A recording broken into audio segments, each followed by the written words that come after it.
My name's Mark, I'm 35, and until recently, I thought I had a pretty normal life. My wife, Sarah, 32, and I have been married for 7 years. We've had our ups and downs, but I thought we were solid. We have 2 kids, Emma, 5, and Jake, 3, and I work long hours as a project manager while Sarah stays home with them. Looking back now, there were signs I missed. Over the past 6 months, Sarah became distant. She started snapping at me over small things, always seemed glued to her phone, and started going out with friends more often. At first, I didn't think much of it, I wanted to trust her. But lately, something hasn't felt right, and I just couldn't shake the feeling that there was more going on than she let on. I guess that's why I started paying closer attention. And now I wish I hadn't. The moment everything started unraveling came 2 weeks ago. Sarah had been acting off for months, like I mentioned, but I was trying to ignore it. I kept telling myself I was just being paranoid. She's my wife. Why would she cheat? We've built a life together. We have kids. That night, she said she was heading out with her friend, Jenna, for drinks. She kissed me on the cheek, told me not to wait up, and walked out the door. I went about my usual routine, put the kids to bed, cleaned up the kitchen, and finally sat down to relax. Around 10 p.m., her phone buzzed on the counter. She'd forgotten it at home. At first, I didn't think much of it. I wasn't going to invade her privacy or anything. But then it buzzed again. And again. The screen lit up, and I caught a glimpse of the message preview. Can't wait to see you tonight, winky face. My stomach dropped. I froze. I tried to convince myself it was some kind of joke, maybe spam, but my gut told me otherwise. I don't know what possessed me to pick up her phone, but I did. The text was from someone named Mike. I don't know a Mike, at least not one Sarah has ever mentioned. My hands were shaking as I unlocked the phone. She didn't bother changing the code, same one we've used for years. What I saw next made my head spin. There were dozens of texts between her and this Mike guy, some of them explicit. Plans to meet up, things they'd done together, inside jokes I'd never heard her mention before. And the worst? A picture of her in lingerie, taken in our bedroom. Our bed. I sat there, completely numb, rereading those messages over and over until I couldn't anymore. My mind was racing. Was she with him now? What about the kids? What about me? I don't even know how long I sat there before she came home. She walked in around midnight, acting completely normal. She even smiled at me and said, "Hey, how was your night?" I couldn't answer her. I just stared at her, feeling like my entire world had been flipped upside down. I didn't plan how to confront her. I was too overwhelmed, too furious. She walked in, all smiles, acting like everything was fine while I was sitting there holding her phone, staring at her betrayal in black and white. My chest felt tight, like I couldn't breathe. "Who's Mike?" I asked, my voice as calm as I could make it. I didn't want to wake the kids. She froze. That smile disappeared in an instant, and her face went pale. "What are you talking about?" she stammered. I held up her phone. "You forgot this," I said, my voice shaking. "You've been texting him all night. Actually, 4 months, it looks like." Her eyes widened, and she grabbed at the phone. I pulled it back, standing up. "Don't you dare," I snapped. I've never yelled at her like that before, but I was done. "Who the hell is Mike? Don't lie to me, Sarah." She hesitated for just a moment before the floodgates opened. "He's no one," she said quickly. "It's not what you think. He's just a friend, Mark. I swear." "A friend?" I shouted, keeping my voice low enough not to wake the kids. "Friends don't send each other pictures like this." I thrust the phone in her face, showing her the lingerie photo.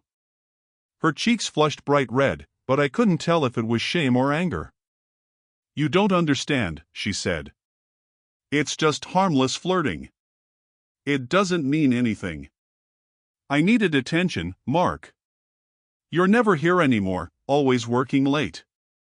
I didn't mean for it to go this far. Harmless flirting? My blood was boiling. Harmless? I hissed. You've been meeting up with him. You've been lying to me, sneaking around. What else are you hiding? I haven't slept with him, she said, tears starting to form in her eyes. I swear, Mark. I was lonely, and he listened to me. I don't know. I made a mistake, okay? Her words felt hollow. I didn't believe her. You're telling me you're just lonely, and the solution is to sext some guy named Mike?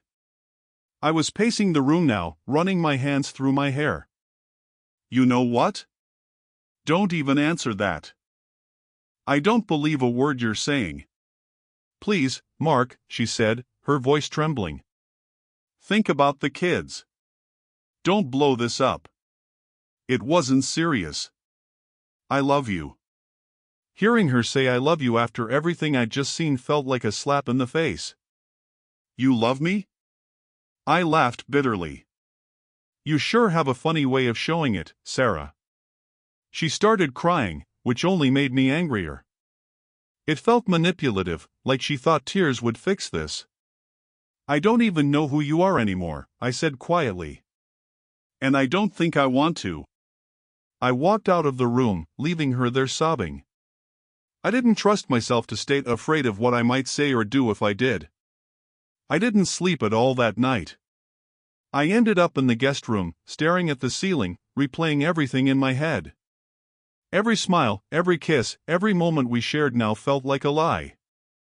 How long had she been doing this? How could I have missed it? Worse, what was I supposed to do now? Around 6 a.m., I heard Sarah in the kitchen, probably trying to keep up appearances for the kids. I stayed in the guest room, waiting until Emma and Jake left for school before I faced her again. I wasn't ready to explain to a 5-year-old why Daddy was so angry, and I sure as hell wasn't ready to see Sarah pretending everything was fine. When the house was quiet again, I finally walked into the kitchen. She was sitting at the table, nursing a cup of coffee. Her eyes were red and swollen from crying. We need to talk, I said, my voice cold. She nodded, barely looking at me. I didn't sleep either, she whispered. I've been thinking about everything, and I know I screwed up, Mark. I know. You think saying you screwed up makes this better? I snapped. Do you even understand what you've done? To me? To our family? She flinched at my tone. I do, she said quietly. I hate myself for it. I hate that I hurt you, Mark. I swear, I'll do anything to fix this. Fix it? I repeated, laughing bitterly. Do you even hear yourself? You betrayed me, Sarah. You betrayed our marriage. How the hell do you think you can fix that? Her tears started again, but I didn't care. I'll cut him off, she said desperately. I already blocked his number. I'll delete everything. Please, Mark, just give me a chance to make this right. We can go to counseling, anything you want. Counseling? I shook my head. You think counseling is going to erase what I saw? The lies, the sneaking around? The goddamn picture in our bed? I was stupid, she said, her voice cracking. I wasn't thinking straight. I let myself get caught up in something I shouldn't have, but it's over now. It's over. It's not over, I shot back. It's never going to be over, Sarah. Every time I look at you, all I'm going to see is this. She opened her mouth to respond, but I held up a hand to stop her. I can't do this right now, I said. I need time to think. I walked out of the kitchen before she could say anything else. I grabbed my keys, got in the car, and drove aimlessly for hours, trying to clear my head. Every road felt like it led to a dead end. Driving around the day felt like the only way to breathe.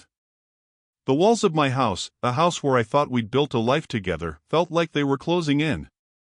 I didn't know where to go or what to do, so I ended up at a park near my office. It was quiet there, and I needed quiet. My phone buzzed nonstop with texts from Sarah.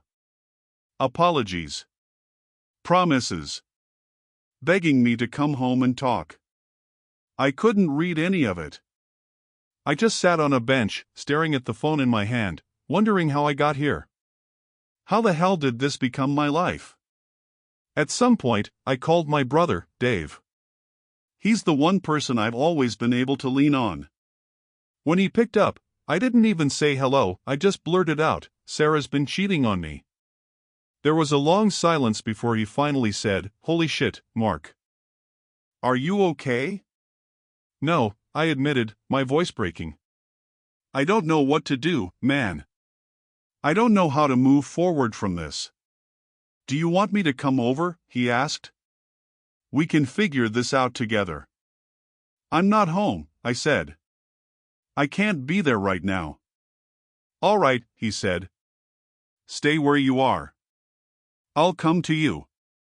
About an hour later, Dave showed up at the park. He brought coffee, sat down next to me, and just let me talk. I told him everything about the texts, the confrontation, Sarah's excuses. Saying it all out loud made it feel even more real, and it hurt like hell. "Do you think you can forgive her?" he asked after I finished. I stared at him, unsure. "How do you forgive something like this?" I said. "Every time I think about it, it's like this weight on my chest." "She lied to me, Dave. She made me feel like I was the problem." Dave nodded, looking thoughtful. "You've got to ask yourself one question," he said. "Can you ever trust her again? Because without trust, you don't have a marriage." I didn't answer him then. I didn't know the answer. When I finally got back home later that evening, Sarah was waiting in the living room. She looked like she hadn't moved all day, her face blotchy from crying. "Mark," she said as I walked in, "please talk to me." I stood in the doorway, keeping my distance. "I can't make any decisions right now," I told her. "I need time. I'm staying in the guest room for now, and I don't want to talk about this again until I'm ready." Her lip quivered, but she nodded. "Whatever you need," she said quietly. I didn't tell her then, but Dave's question kept echoing in my mind, "Can you ever trust her again?" The first few days after I told Sarah I needed time were some of the darkest I've ever experienced. I moved into the guest room, but even in there, I couldn't escape her. The sound of her footsteps outside the door, the muffled cries late at night, her lingering scent on the pillows, all of it reminded me of what she'd done. I couldn't eat. I couldn't sleep. I went to work, but my mind wasn't there. People would ask me if I was okay, and I'd force a smile and mumble something about being tired. The truth was, I felt hollow. Like I'd been gutted and was just going through the motions. Sarah kept trying to reach out to me. She'd knock on the guest room door, ask if we could talk.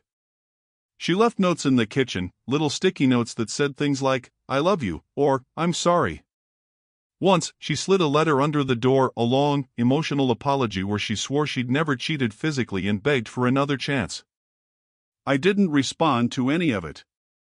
I wasn't ready. Instead, I spent most of my free time talking to Dave or scrolling through forums like this one, trying to figure out if anyone had been through something similar. I needed to know if it was possible to survive this kind of betrayal or if I even wanted to. Then came the guilt. Not guilt for anything I'd done, I knew I wasn't to blame for her actions, but guilt for the kids. Emma and Jake had no idea what was happening, but I knew they could sense something was wrong. I wasn't myself around them, and Sarah was walking on eggshells, trying to act like everything was fine.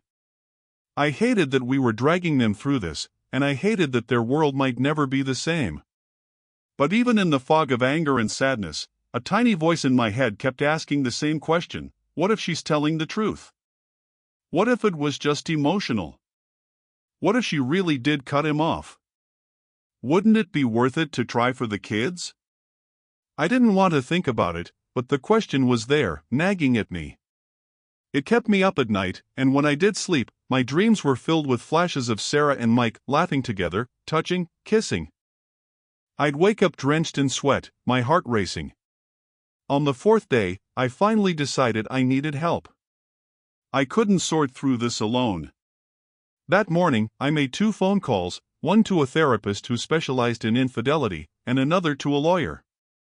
I wasn't sure yet if I wanted to save my marriage or end it, but I knew I needed to prepare for either possibility. When Sarah saw me leave with a folder of papers, she asked me where I was going. I told her the truth. I've made an appointment with a therapist, and I've consulted a lawyer. I'm not making any decisions yet, but I'm taking steps to figure out what's next. Her face crumpled, and she reached for me. "Mark, please," she said, tears streaming down her cheeks. "Don't give up on us." I didn't respond. I couldn't. I just walked out the door. The first session with the therapist was harder than I expected. I didn't think I'd cry hell. I'd been so angry that I didn't even feel like I had tears left. But the moment I sat down and started explaining everything, it all came rushing out. The betrayal. The fear. The anger. The shame. Dr. Klein, the therapist, was calm and understanding. She let me vent without interruption, then asked one simple question: "Mark, what do you want?" I stared at her, completely at a loss. "I don't know," I admitted. "I don't know if I can forgive her, but I don't know if I can walk away either. We have kids. A life. And I loved her. I still do, in a way." "That's normal," she said. "What you're feeling is a mixture of grief and shock. Grief for the relationship you thought you had and shock at the betrayal. But until you know what you truly want, whether that's reconciliation or separation, you're going to feel stuck." I left that session feeling lighter, but not by much. She'd helped me see that I needed time to process everything, but time felt like a luxury I didn't have.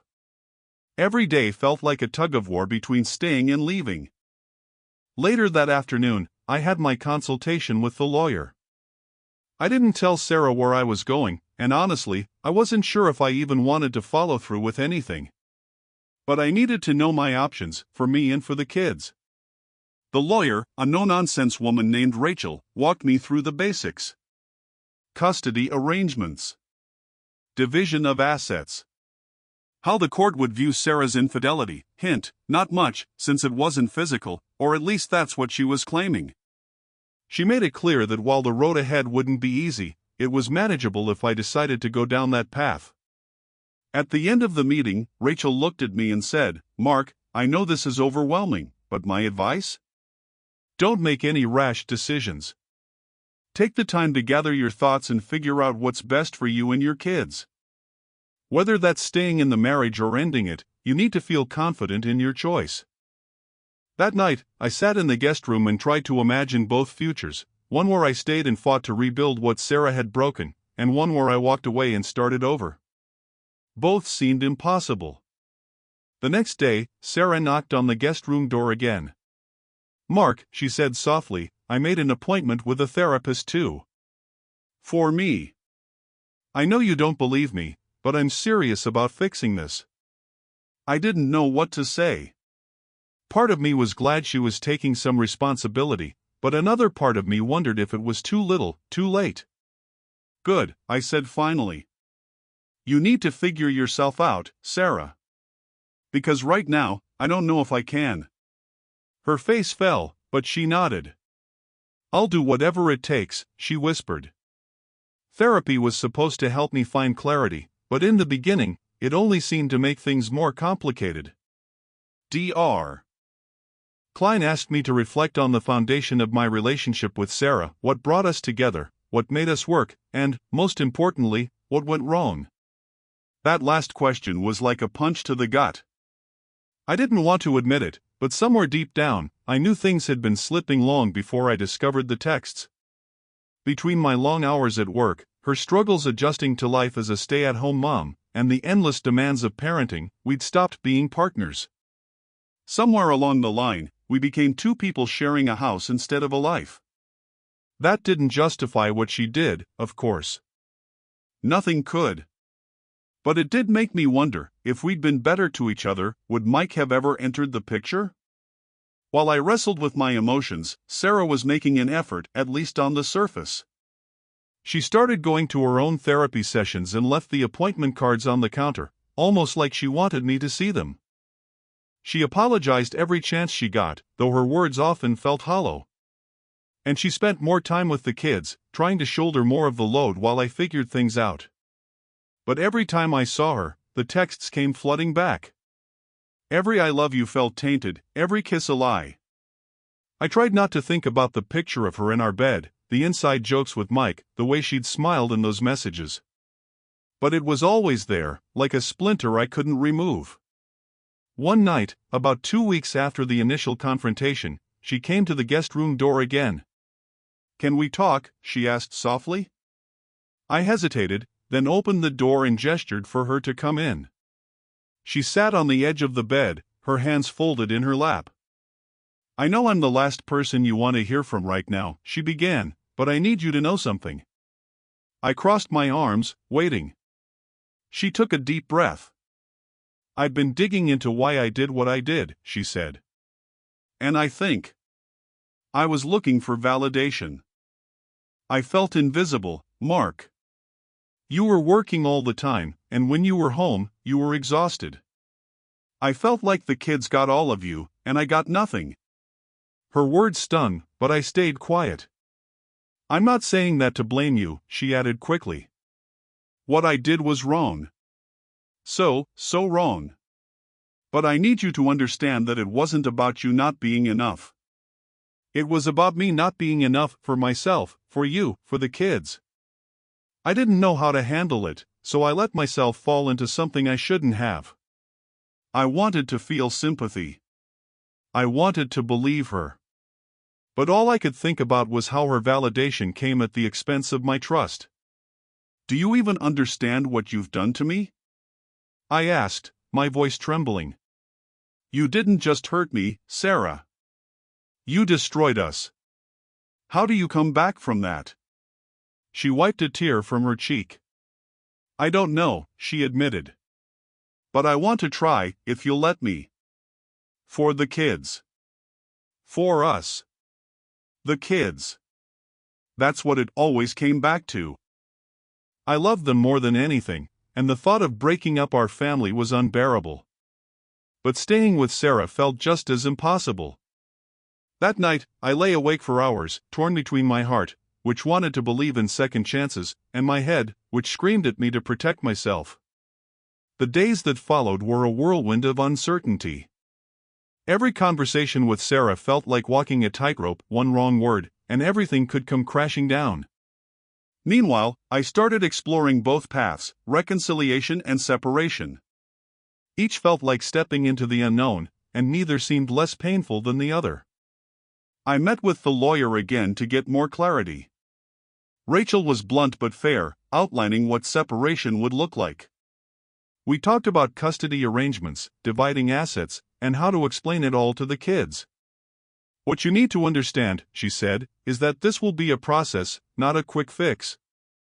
It's going to be messy, but if this is the choice you make, we can get you through it." She gave me a folder filled with information, steps to take, documents I'd need, and advice on how to protect myself financially and emotionally during a divorce. I took it home and tucked it away in the guest room, unsure if I'd ever use it. At the same time, I started researching what reconciliation would require. I talked to Dr. Klein about the possibility of trying to rebuild trust. "It's not impossible," she said, "but it will take time, patience, and honesty from both of you. And you have to be clear about your boundaries and what you need to feel safe moving forward." Sarah was eager to do whatever I asked. She started being more transparent, sharing her phone passwords, showing me her schedule, and updating me on her therapy sessions. She even suggested couples counseling, which felt like a step in the right direction but also like a band-aid on a bullet wound. The therapist gave me an exercise, write down everything I needed from Sarah to even consider moving forward. It felt strange, almost transactional, but it helped me organize my thoughts. Here's what I came up with: no contact with Mike, not just deleting his number but cutting him out entirely, no lingering social media connections or hidden messages. Complete transparency, access to her phone, emails, and anything else that might ease my paranoia. Couples counseling, a neutral space to address the deeper issues in our marriage. Patience, acknowledgement that rebuilding trust would take a long time, and I wouldn't rush my emotions to make her feel better. A reason to stay: I needed to see genuine change, not just for me, but for her and the kids. When I showed her the list, she nodded through tears. "I'll do it all, Mark," she said. "Anything you need." But even as she said it, a nagging voice in the back of my mind whispered, "Can you ever really trust her again?" I spent my days with one foot in each world. I'd meet with Rachel, preparing for the worst, then come home to Sarah, who was bending over backward to prove she was committed to fixing things. It was exhausting, trying to navigate two futures at once. The hardest part was the kids. Emma asked why I wasn't sleeping in the same bed as Mommy, and Jake started waking up in the middle of the night, crying for no reason. I hated that my choices were affecting them, and I hated that I didn't have an answer yet. One evening, Sarah and I had a rare quiet moment after the kids were in bed. She poured us both a glass of wine and sat across from me at the table. "Mark," she said, "I know I don't deserve your forgiveness. But I need to know, do you think there's any hope for us?" I stared into my glass, swirling the wine as I searched for the right words. "I don't know," I said finally. "I want to say yes, for the kids, for everything we've built. But I don't know if I can ever look at you the same way." Her face crumpled, and she started to cry. "I'll spend the rest of my life trying to make this up to you," she said. "Please don't give up on me." I wanted to believe her. I wanted to believe we could fix this. But I also wanted to protect myself from more heartbreak. Part 10 is next, where I'll share the decision I made and the aftermath of that choice. It wasn't easy, but it finally brought me a sense of direction. I don't think there was a single moment when I decided. It wasn't like a lightning bolt or some grand epiphany. It was more like a slow, aching clarity that crept in as I sat with my thoughts, weighed the pros and cons, and reflected on what I wanted for myself and my kids. Sarah's efforts didn't go unnoticed. She was doing everything I asked, being transparent, going to therapy, showing up for the kids in ways she hadn't before. But every time she said, "I love you," it felt like a lie. The trust was gone, and I didn't know if I could ever get it back. One evening, I found myself sitting in the guest room, staring at that folder Rachel had given me. The steps to end my marriage were all laid out in black and white. It was daunting, but as I flipped through the pages, something strange happened. I didn't feel fear, I felt relief. Like a weight I hadn't realized I'd been carrying was finally lifting. The next morning, I sat Sarah down. The kids were at school, and the house was quiet. I could tell she knew something was coming from the way she fidgeted with her coffee mug. "Sarah," I began, "I've thought about this a lot. And I've realized something: I don't think I can ever trust you again.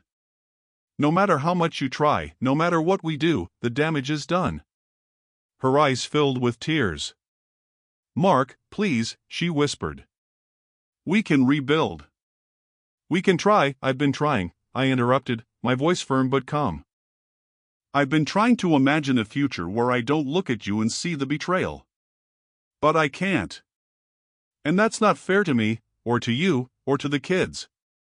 They deserve parents who are whole, not parents who are just going through the motions." She started to cry, her shoulders shaking as she buried her face in her hands. I felt a pang of guilt, but I knew this was the right choice. Staying together for the kids wouldn't protect them from the tension, the resentment, the cracks in our foundation. It would only teach them that love was supposed to hurt. "I'm going to file for divorce," I said gently. "I don't hate you, Sarah. But I can't stay with you." She didn't respond right away, just nodded through her tears. "What about the kids?" she asked finally. "How do we tell them?"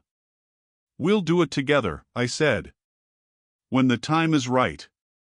We'll make sure they know it's not their fault and that we both love them. That conversation was the beginning of the end. I met with Rachel to start the paperwork, and Sarah moved into the guest room while we figured out the logistics. We agreed to keep things civil for the kids, and so far, we've managed to stick to that promise. Telling Emma and Jake was the hardest part. We kept it simple, explaining that Mommy and Daddy would be living in different houses but that they'd always have both of us. Emma cried, and Jake didn't fully understand, but we reassured them over and over that we'd still be a family in our own way. It's been a few months since I made the decision. Some days, I wake up and feel at peace, like I've finally reclaimed my life. Other days, I wake up and miss the Sarah I thought I knew. But overall, I know I made the right choice. I'm slowly rediscovering who I am outside of this marriage, and I'm finding joy in little moments with the kids that remind me why I made this sacrifice. If I've learned anything, it's this: love isn't always enough. Trust is the foundation of everything, and once it's broken, it's almost impossible to rebuild. For anyone reading this who might be in a similar situation, my advice is simple: listen to your gut. It's hard to let go, but sometimes, it's the only way to move forward. The first few weeks post-divorce felt surreal, like stepping into a life I didn't recognize. The papers were signed, Sarah moved out, and we began navigating the new normal of shared custody. Suddenly, I was a part-time dad, and the quiet of my house when the kids weren't there was deafening. I'd sit in their empty rooms, surrounded by toys and half-finished drawings, and feel the weight of everything I'd lost. But I also felt something else: freedom. For the first time in months, I wasn't walking on eggshells or second-guessing every interaction. It was bittersweet, but it was real. Emma and Jake have been troopers through all of this. Emma still asks questions sometimes: why can't Mommy and Daddy live together anymore? And those are the moments that break me. But I do my best to reassure her that we both love her and Jake more than anything. Jake, being younger, has adapted more easily. He loves the idea of having two houses, and every time he comes back to me, he greets me like he hasn't seen me in years. Those little moments of joy have been my anchor. Sarah and I worked hard to create a stable co-parenting arrangement. We keep the communication focused on the kids, and while it's not always easy, it's civil. I won't lie, there are still moments when seeing her stings, but I remind myself that letting go was the healthiest choice for all of us. For so long, my identity was tied to being a husband and father. After the divorce, I had to figure out who I was without those roles defining me. Therapy helped. Dr. Klein encouraged me to explore hobbies I'd given up, reconnect with old friends, and take time to heal. I started going to the gym again, not for Sarah or anyone else, but for me. I picked up hiking, something I hadn't done since my 20s, and even joined a local group. For the first time in years, I wasn't just surviving, I was living. Forgiveness was the hardest part. Not just forgiving Sarah, but forgiving myself for missing the signs, for staying too long, for not being enough. Therapy taught me that forgiveness doesn't mean condoning what happened, it means choosing to let go of the anger so it doesn't control you. As for Sarah, I don't know if I'll ever fully forgive her. But I've stopped letting her actions dictate my emotions. She's apologized more times than I can count, and while I accept that she regrets what she did, I know I made the right decision in ending our marriage. It's been about 6 months now, and while I'm not rushing into anything, I've started thinking about the possibility of dating again. The idea is daunting, but also exciting. I'm a different person than I was before, stronger and more aware of what I want and don't want in a partner. The kids are thriving, and that's what matters most to me. Emma's getting more confident every day, and Jake's imagination is endless. Every time I see them smile, I know I'm doing something right. If I've learned anything from this experience, it's this: trust is the foundation of love. Once it's gone, everything else crumbles. Your happiness matters. Staying in a broken relationship for the sake of others only prolongs the pain. Healing takes time. Don't rush it. Allow yourself to feel everything: the anger, the sadness, the hope. You're stronger than you think. Even when it feels like the world is falling apart, you can rebuild. For anyone reading this, know that it's okay to prioritize yourself. It's okay to demand better. And it's okay to walk away if staying feels like losing yourself. Life after betrayal isn't easy, but it's possible and worth it. Life after divorce has been a journey of rediscovery. At first, I felt like I was piecing together a puzzle where half the pieces were missing. But as time has gone on, I've realized that those missing pieces weren't lost, they were pieces of myself I hadn't even created yet. One of the first things I did after Sarah moved out was reclaim the house. It sounds trivial, but it was therapeutic. I rearranged the furniture, repainted the walls, and donated things that no longer felt like me. I even turned what used to be the guest room, my refuge during the fallout, into a hobby space where I could work on projects, read, or just decompress. The kids helped me with some of the changes, too. Emma picked out a new rug for the living room, and Jake decided that the fridge needed more magnets for his artwork. It was small, but it made the house feel like ours instead of a painful reminder of what had been. One of the biggest changes has been my focus on health, physical, mental, and emotional. I started cooking more instead of relying on takeout, experimenting with recipes that Emma loves to help with, though Jake mostly just sneaks the ingredients. I've stayed consistent with the gym, and hiking has become a weekly ritual. There's something about being out in nature that makes everything else feel manageable. Therapy remains a cornerstone of my healing. I still see Dr. Klein every other week, and each session helps me unpack something new. I've learned to set boundaries, to communicate more honestly, and most importantly, to be kind to myself.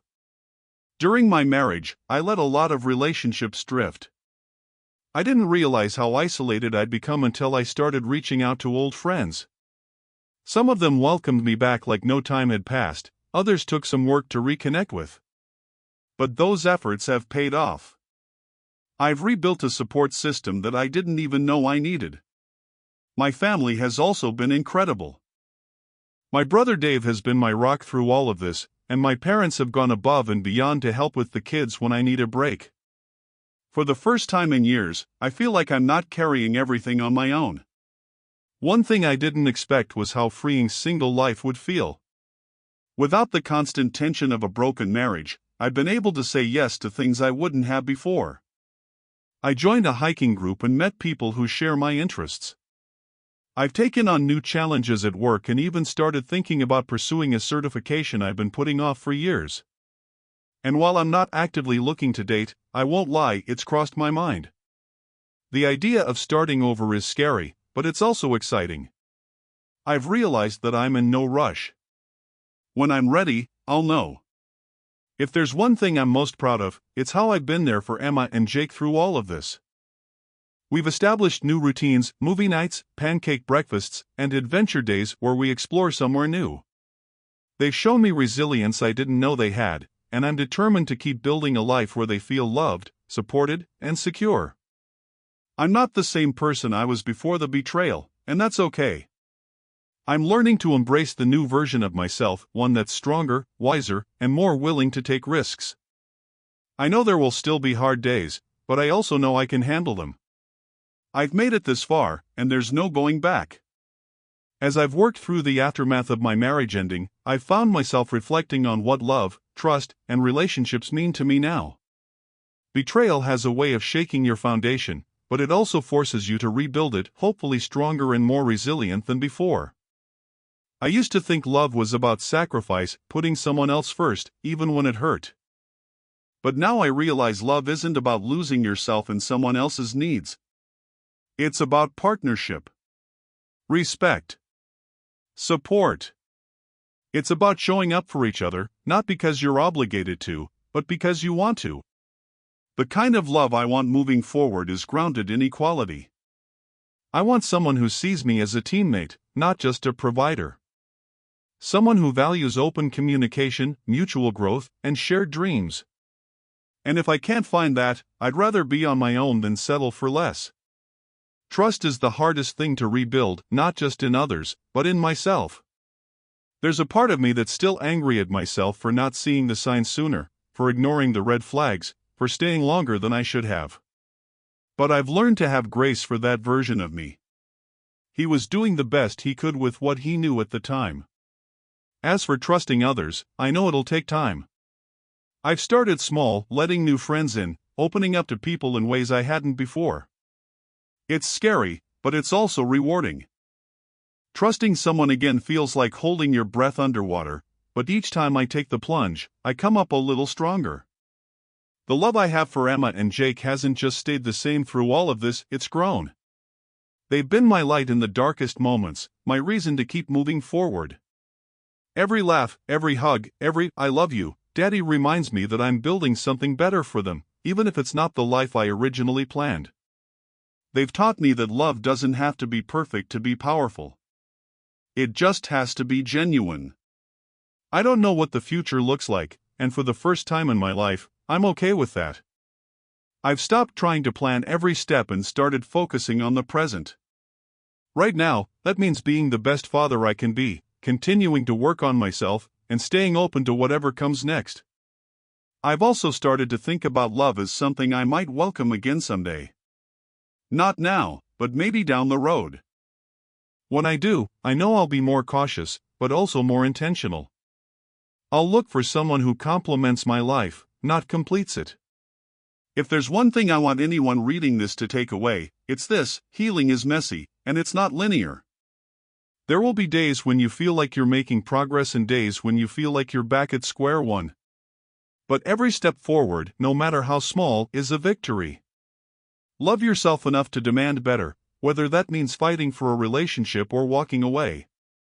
And remember, you're stronger than you think. If I can come out the other side of this, so can you. After months of pain, reflection, and rebuilding, I've started finding joy in places I never thought to look before. It's strange how something as devastating as betrayal can shift your perspective, showing you the beauty and simplicity and the importance of being present. One of the first steps I took toward healing was forcing myself to focus on small, positive moments. The way the sunlight filters through the kitchen window in the morning. The sound of Emma and Jake's laughter when they're playing together. The satisfaction of a home-cooked meal. These moments are small, but they remind me that life doesn't have to be extraordinary to be fulfilling. The kids have been my greatest source of joy. We've created new traditions like Saturday morning pancake art contests, where we try to make the weirdest shapes in animals. Emma's recent masterpiece was a lopsided unicorn, and Jake's attempt at a dinosaur ended up looking more like a blob. It doesn't matter. Their laughter is the prize. Another surprising source of happiness has been reconnecting with old friends and forming new ones. I joined a local hiking group, initially just to get out of the house, but it's turned into something I genuinely look forward to. There's something healing about being surrounded by people who share a common goal, even if it's as simple as reaching the top of a trail. One of the group members, a guy named Chris, has become a good friend. He went through his own messy divorce a few years back, and his perspective has been invaluable. We've had long talks during hikes, sharing stories and advice. It's comforting to know I'm not alone in this journey. In many ways, I'm getting to know myself all over again. For years, my identity was wrapped up in being a husband and father, and while I'll always be the latter, I'm learning to appreciate who I am as an individual. I've started reading more, something I hadn't done in years, and even picked up guitar lessons, a dream I'd put off for too long. One of the most rewarding discoveries has been realizing that I'm stronger than I ever gave myself credit for. There were days when I didn't think I could make it through, but here I am, not just surviving, but thriving. Life isn't perfect, it never will be. There are still moments when the past creeps in, when I question decisions or feel the weight of what's been lost. But those moments are fewer and farther between. What I've learned is that imperfection doesn't make life any less beautiful. In fact, it's the imperfections that make the good moments shine brighter. As I move forward, I'm not fixated on the idea of a perfect future. I'm focused on creating a meaningful one for myself, for Emma and Jake, and maybe, someday, for someone else. I'm learning to embrace uncertainty, to see it as an opportunity rather than a threat. I'm not rushing into anything, whether it's dating, career moves, or big life changes. Right now, I'm content. Content with who I am, where I am, and the possibilities ahead. If you're going through something similar, my advice is this: give yourself permission to find joy, even when it feels like you shouldn't. Start small. Celebrate the little victories. Lean on the people who love you. And most importantly, be kind to yourself. Healing isn't about erasing the pain, it's about learning to carry it without letting it weigh you down. As I sit here writing this, I can't help but reflect on how much has changed in such a short time. The person I was before Sarah's betrayal feels like a distant memory, but the person I become is someone I'm proud of, someone who has faced heartbreak and come out the other side stronger, wiser, and more grounded. If there's one thing this journey has given me, it's clarity. I've learned so much about myself, what I value, what I need in a relationship, and, most importantly, what I deserve.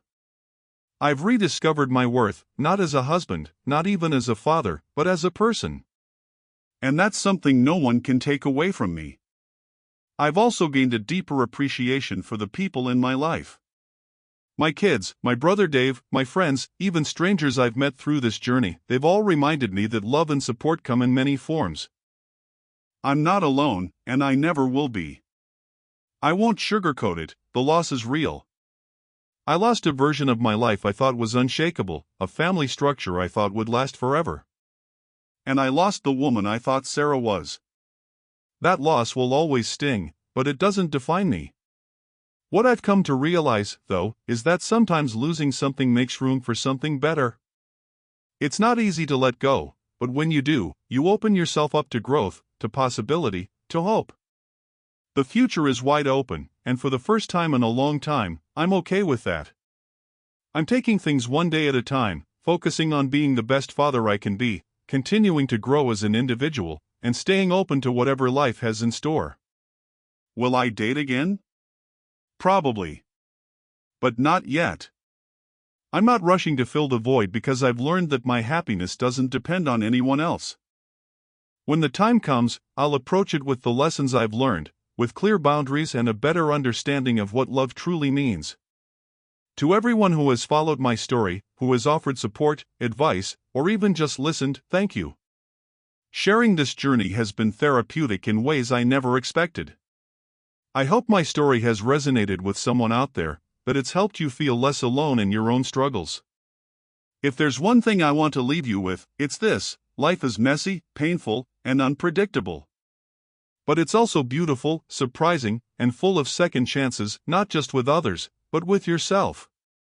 Don't be afraid to let go of what's holding you back. Don't be afraid to choose yourself. Because at the end of the day, you deserve love, trust, and happiness. And those things start from within. Here's to new beginnings. Here's to hope. Here's to whatever comes next. Thank you for listening to my story. If you enjoyed it, please give it a like and share your thoughts in the comments below. I'd love to hear what you think.